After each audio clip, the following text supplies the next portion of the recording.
সুপ্রিয় দর্শক শ্রোতা সবাইকে আসসালামু আলাইকুম। আজকে 17 তারিখ রোজ মঙ্গলবার। আজকে জানিয়ে দেবো আজকে পেঁয়াজের বাইকের দর। আর তার আগে যদি আপনি আমার ইউটিউব চ্যানেল নতুন হলে অবশ্যই কিন্তু চ্যানেলটি সাবস্ক্রাইব করবেন এবং পেজ হয়ে থাকলে কিন্তু পেজটি ফলোতে রাখবেন। তো দর্শক সম্পূর্ণ ভিডিওটি দেখতে থাকুন এবং আজকে পেঁয়াজের বাজার সম্পর্কে জানুন এবং ভিডিওটি শেয়ার করে সবাইকে জানিয়ে দিন এবং কে কোন জায়গা থেকে ভিডিওটা দেখছেন অবশ্যই কিন্তু কমেন্ট করে জানাবেন।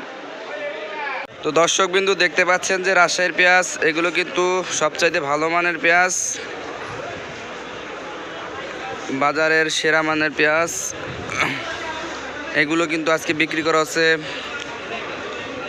100 টাকা কেজি।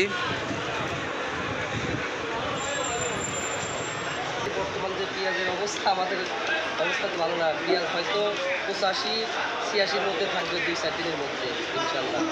আর তো একটা দিন দেখি পেঁয়াজের বাজার বসে গেছে একদম, কৃষক একদম মাঠে। এই যে শ্রীপুরের একটা বড় আড়তদার তিনি বলছেন যে কয়েকদিনের মধ্যে নাকি 85-86-র মধ্যে বাজার আসবে। তো দেখা যাক যে আসলে বাজার কত যায়। আর ফরিদপুরের পেঁয়াজ কিন্তু আজকে 95-94 টাকা কিন্তু বিক্রি হলো।